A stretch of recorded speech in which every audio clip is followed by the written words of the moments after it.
Hello everyone, and welcome to SUNUP. I'm Lyndall Stout. Oklahoma's wheat crop is making progress thanks to some much needed rains and a few days with warmer temperatures. For more, let's check in with our small grains extension specialist, Jeff Edwards. Well, our wheat crop has benefited from the recent rainfall that we got across the state. Our producers that went ahead and top dressed should be patting themselves on the back because we got just the right amount of rainfall to move that nitrogen into the soil profile. With the warmer temperatures, our wheat has started to perk up. You know, in Oklahoma, we go in and out of dormancy a lot throughout the winter. Wheat is a crop that can grow in fairly cold temperatures. It has what we call a base temperature of 32 degrees. So anytime the average daily temperature is above 32 degrees, we'll get a little bit of growth at least. When we have temperatures in the 60s, 70s, and 80s like we've had over the past few days, combined with the moisture, then it really bounces out of dormancy, and we put a little more forage on and a little more growth on the wheat. Are you seeing any issues? I noticed we have some yellowing wheat behind us. Tell us about that. We do. We've seen soil-borne mosaic showing up in our plots here at Stillwater. Now that's the virus that causes soil-borne mosaic is a soil-borne virus, so it's present in the soil. And generally it's only an issue in north central Oklahoma, eastern Kansas. When you bring a variety that's bred for western Kansas or western Oklahoma too far east, sometimes you can have issues with soil-borne mosaic because the way we combat that disease is through genetic resistance. There isn't anything you can spray or soil treatments or anything like that to combat the virus. It's soil-borne. It's always going to be there present in the soil if you have it. So you have to know your field history. And also you need to check a variety comparison chart before you bring a variety into the area and know whether or not it is resistant to soil-borne mosaic if you have a history of that on your field. Let's talk about first hollow stem. It's almost that time. It is. Our producers should start checking for first hollow stem over the coming weeks. What they're going to do is pull up plants in a non-grazed area of the field, maybe just outside of the hot wire.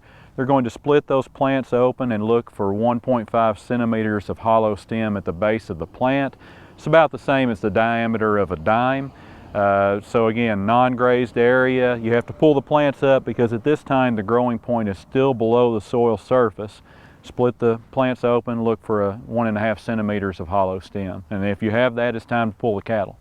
This year we also have the first hollow stem advisor tool on the Mesonet. Talk about that and how producers can benefit from using it.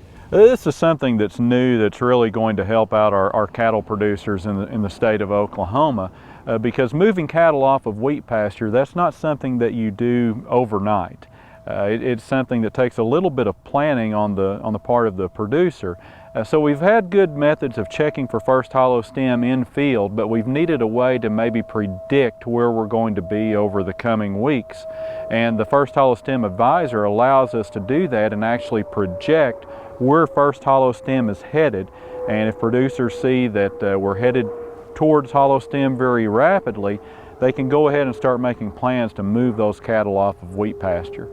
Oklahoma State University meteorologist J.D. Carlson explains how the Mesonet's first hollow stem advisor works. This tool gives you 1 and 2 week projections so you can know when to begin scouting. And by the way, if you scout, you need to scout in ungrazed portions of the field. But if you don't scout, then the maps and the charts and the tables can give you an idea of when the 50% level will be reached for your particular variety. And the other nice thing about this product is you can select your wheat variety in a table and it'll automatically assign it to the early, middle, or late categories, because we have 3 different models for each of those 3 categories. So the model that we developed is based on 4-inch soil temperatures under sod, and we update it every day based on the Mesonet soil temperatures at each site. And then what we do, we project 1 and 2 weeks into the future using a 14-year average of soil temperatures at the various Mesonet sites. So you get both an up-to-date assessment of what's going on with respect to the heat units in the soil, and then as well as a 1 and 2 week projection into the future. And on the product you'll see various probability levels for first hollow stem colored in the maps, and we also have chart and table formats which will allow the producer to see when it's time to begin scouting, as well as when the 50% probability level for first hollow stem is reached. And you can find out more, including a link to the Mesonet's First Hollow Stem Advisor, on our website, sunup.okstate.edu.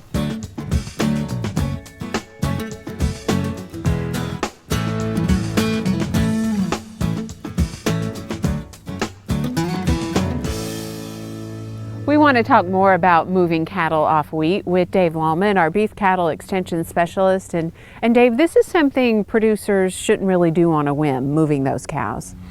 They're going to have to plan ahead because, you need to be persistent about monitoring those pastures, and that's just going to take some planning and time.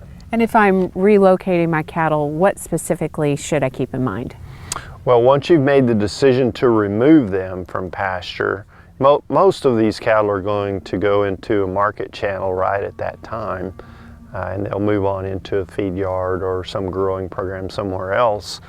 But some of the cattle perhaps will come off of the wheat pasture and go back to a dry pasture at home or a dry lot at home. And I think the main thing there is that they don't want to go backwards, because those cattle are going to come off of wheat having gained 2 to 3 pounds a day.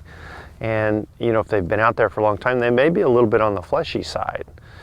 So the last thing you want to do is to let those cattle lose some of that flesh and weight that you've worked hard and spent all those resources to gain.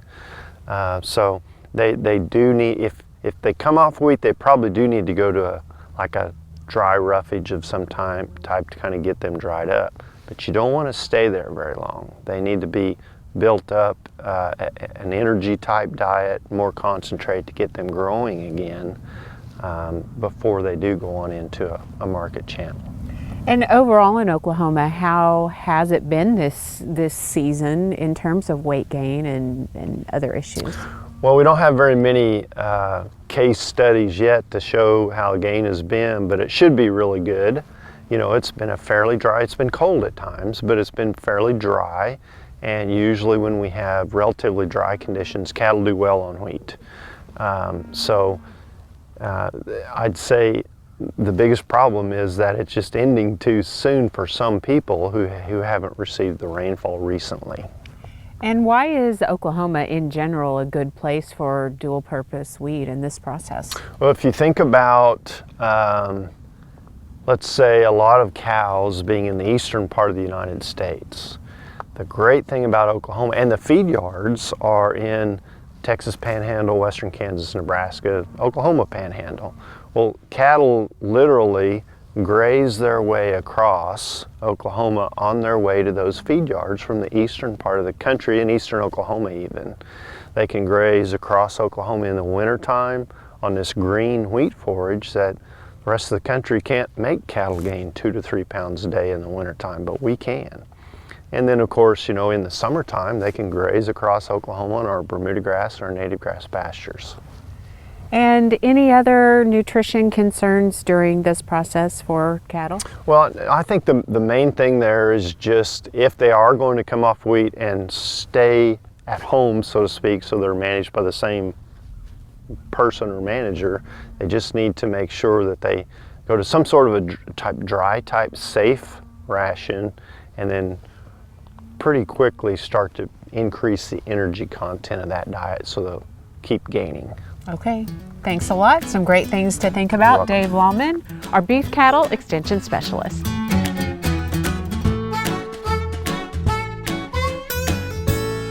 I'm Al Sutherland with your Mesonet Weather Report. Wednesday afternoon brought us a cold slap in the face. At 3:40 in the afternoon, a freezing line was advancing across the state. Ahead of the cold air, temperatures in the southeast were in the upper 50s. Behind the freeze line, air temperatures were in the mid-20s. Winds out of the north were blowing 20 to 30 miles per hour with gusts up to the 40s. That made those mid-20 air temperatures feel like it was in the teens. Hooker and Slapout had wind chills at a frigid 8 and 9 degrees. The change from Tuesday afternoon was dramatic. At 3:40 p.m. on Wednesday, the 24-hour change in air temperature ranged from a drop of 41 degrees in the Panhandle to a rise of 7 degrees in the southeast at the Antlers Mesonet site. Warm days mixed between our cold days have pushed wheat maturity along. In Carter County and along the Red River, wheat fields planted to varieties in the early first hollow stem group are rapidly approaching the point where continued grazing will start dropping grain yields. January ended with rain across the state. A 3-day rainfall map from January 31st through February 2nd showed that every Mesonet site recorded precipitation. The lowest amount was 24/100ths at Kenton in the Panhandle. The highest was 1 inch and 14/100ths at Ketchum Ranch in Stevens County. Most of the Mesonet sites in the state recorded between a 1/2 inch and 1 inch of rain. Going back 30 days from February 4th, the Mesonet location with the highest rainfall was Durant with 2 and 52/100ths inches. The green areas on this map had 1 inch or more of rain. The blue areas came in between a 1/2 inch and 1 inch. A look at 10-inch soil moisture after last weekend's rainfall had most of the state colored dark green in the 0.8 to 1 range. 1 indicates maximum soil moisture. One of the drier areas at 10 inches ran from Hollis to Hobart to Fort Cobb. Another covered a large area near Buffalo, Woodward, and Alva that trailed off into the Panhandle. Kingfisher and Stillwater were 2 locations indicating dry areas as well. Dropping down to 24-inch soil sensor, the drier areas colored dark brown expanded out. Except for Slapout, the Panhandle sensors had readings of 0 or 1/10, indicating extremely dry conditions. Those same dry soil readings went from Arnett to Woodward to Freedom. Dry areas around Hollis spread out in a band that went all the way to Oklahoma City. Breckenridge and Perkins had drier soils at 24 inches. Those deeper dry soils underlay a lot of wheat fields, so we need the moisture to keep coming. The precipitation outlook for February has Oklahoma with an increased chance of receiving above normal rainfall. Unfortunately, that chance of above normal rainfall isn't enough to move Oklahoma into a better chance for drought improvement. The green areas over New Mexico indicate better chances of drought improvement. For our neighbors to the west, that's closer than it has been lately. Maybe some of that extra moisture will come our way. Thanks for joining us for this edition of the Mesonet Weather Report. Kim Anderson, our crop marketing specialist, joins us now. And Kim, we saw quite a little jump in wheat prices this week. Tell us what's going on. Well, I think the big cause of that was the funds getting out of short positions, coming in and buying their way out, and that got some good movement. You had some other things going on, like Russia. They reported that they had put in a 15% tax on their exported wheat. You had some reports of slightly lower stocks around the world than we'd anticipated, say, a week ago. And then last week's exports were relatively high for wheat, and I think that all caused those prices to go up, brought buyers in the market. You mentioned the funds. Was that the biggest driver? I think the funds is the biggest the driver going in the market right now. There's not much happening as far as the exports. We're waiting on the crops. Harvest will begin in India, in Pakistan, in North Africa, starting in March and April in that time period. That's the next harvest coming on. Of course, the next exportable harvest being the U.S. Wheat harvest. So there's not much happening there. So funds adjustments as they get out of short and long positions, that's going to drive the market. And what do you think prices will do now given this news? Well, it's going to depend on that. Let's just look at the KC July contract. It's right at that 570 resistance. If it can pop through that 570, then its next target is 585. Break through 585, then it's possible 610. Of course, you've got that 533 floor, and if this next week we don't get through that 570, then I think we could go back down and test that 533. So say Tuesday would be a critical point. Tuesday, if we're below 570, then I don't think we're going much higher. Above 570, I think we got some possibilities there. In terms of harvest prices, what are we looking at? Well, if you're looking at wheat, the basis for forward contract offers about minus 35. It ranges from minus 20 to minus 50 in Oklahoma. So with the current price, that'll get you about $5.30 for harvest delivered wheat. If you're looking at corn, Central Oklahoma is a minus 30 under that Chicago D's corn contract, and the Panhandle it's a plus 15. So that gets you about 385 to 430 depending on your location. Soybeans around 870. That's 90 under the Chicago November contract, and sorghum depending on the Panhandle, which is a minus 35, Central Oklahoma minus 50, get you anywhere from 365 to 380 for a forward contract, and canola's all around 640, 650, something like that a bushel. And finally, a word of advice for producers? I think for wheat producers watching that July contract, or if they've got wheat in the bin, sell these rallies. You know, you get a 27-cent run, take advantage of it. You don't have to sell everything, but move it into the market. As forward contracting, I think I just wait and see what happens. You normally get a spring rally in, mid-March to the 1st of April. Okay, Kim Anderson, thanks a lot. We'll see you next week.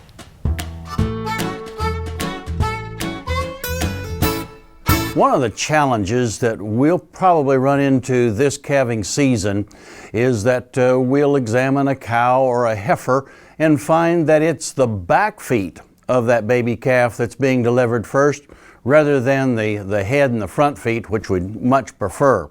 When we're delivering that backwards calf, there's a rule of thumb that I think is very important for every rancher to realize, and that is that timing is everything on delivering that backwards calf. If you look at this diagram, one of the things you'll want to notice is where the umbilical cord is going to be when we pull that calf and the calf's tail head is apparent to us in the outside world. As you can imagine, as that calf's tail head is appearing, that umbilical cord is being trapped on the floor of the pelvic opening of the mother cow. At that point in time, then, his lifeline, his ability to get rid of carbon dioxide, his ability to take in oxygen through that umbilical cord is being shut off. There was some really interesting research done years ago in a European university where they actually clamped off umbilical cords of calves and found that 4 minutes is the very maximum that we can allow that umbilical cord to be clamped in order to expect to have a healthy live calf at delivery time. So if we're examining a cow or heifer and find that backwards calf is what's causing the problem, let's first of all get a hold of whoever's going to assist us, whether it's a neighbor, a relative, the spouse, or your large animal veterinarian, because we don't want to start pulling that calf until we've got all hands on deck, as we want to remember that once those hips go through that pelvic opening and we can see the baby calf's tail head appearing in the outside world, then we've got 4 minutes to completely deliver that calf and to get him to start breathing. That's why it's so critical that we have everybody ready to go before we start pulling those backwards calves. Timing is everything. We need to get that calf delivered in 4 minutes time, and then we want to make our best effort to get him started to breathe as quickly as possible. We hope this helps you if you run into a backwards calf this spring, and we sure look forward to visiting with you again next week on SUNUP's Cow-Calf Corner.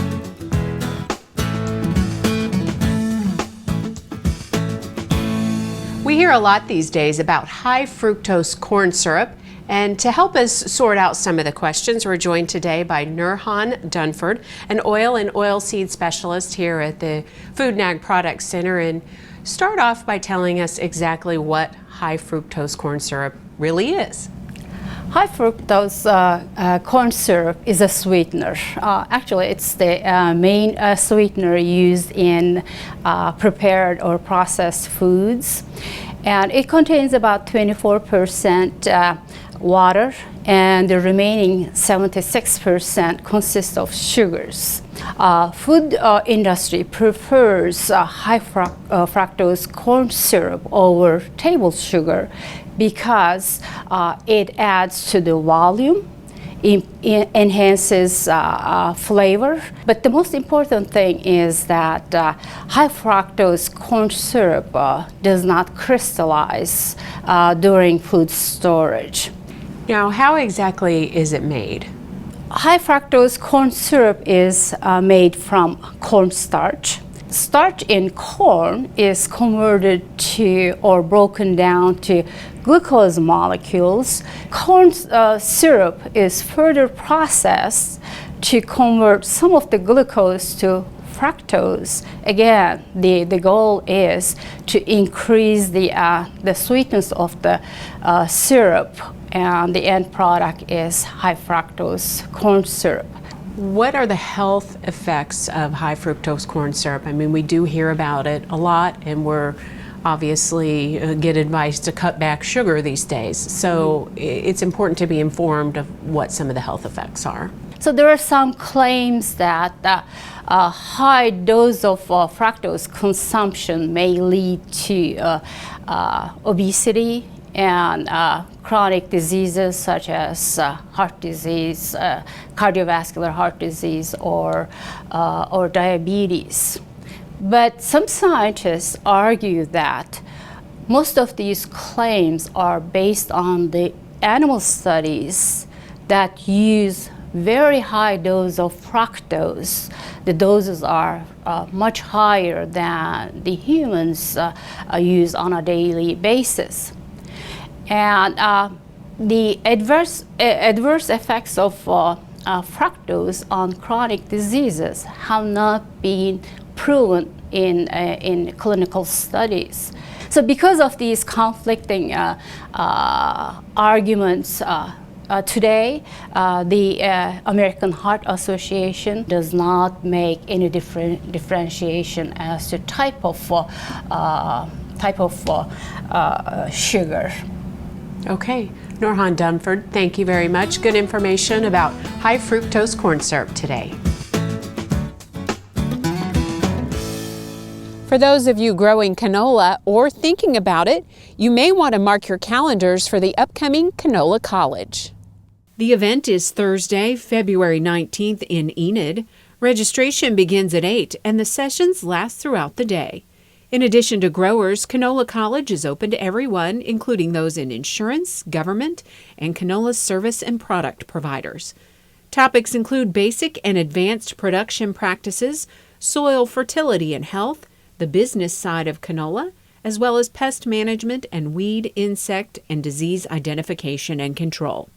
There's no charge to attend, and lunch will be provided.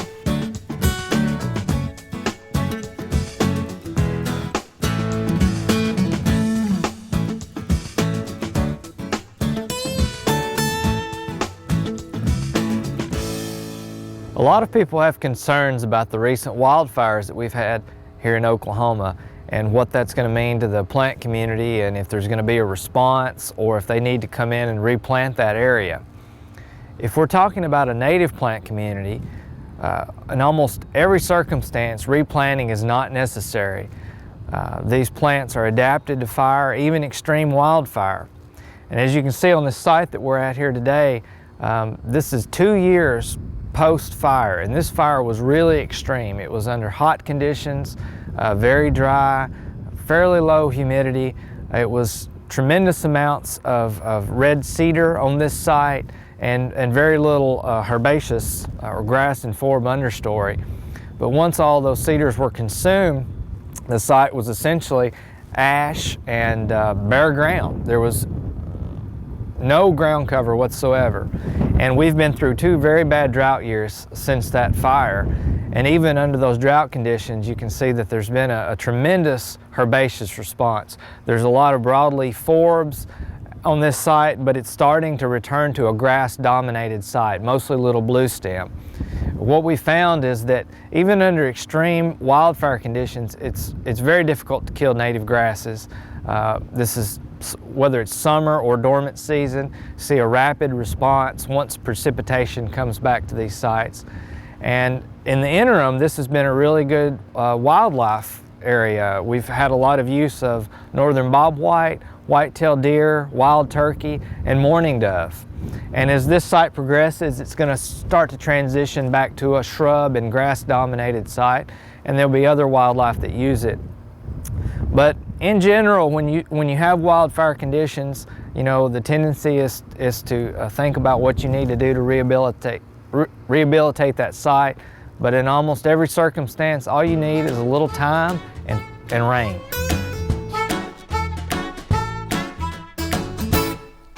Hi, welcome to Shop Stop. Today we want to talk a little bit about troubleshooting the charging system on small engines.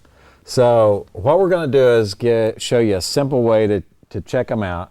And one of the first things you want to do is to check your battery. And we've shown you how to do that before. And if we're going to check our charging system, then we're going to see if this climbs up to, say, 13.5 volts. If it doesn't make 13.5 volts, we're not going to be able to charge our batteries.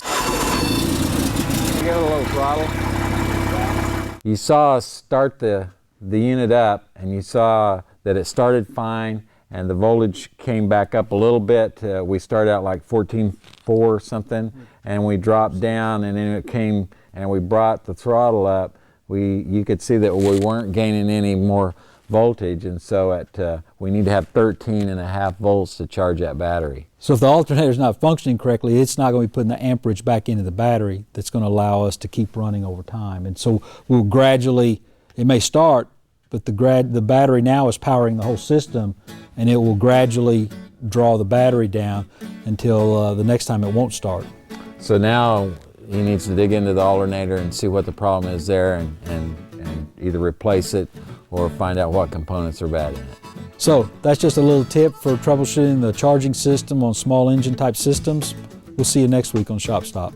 That'll do it for us this week. A reminder, you can see us anytime online at sunup.okstate.edu, and also follow us on YouTube and social media.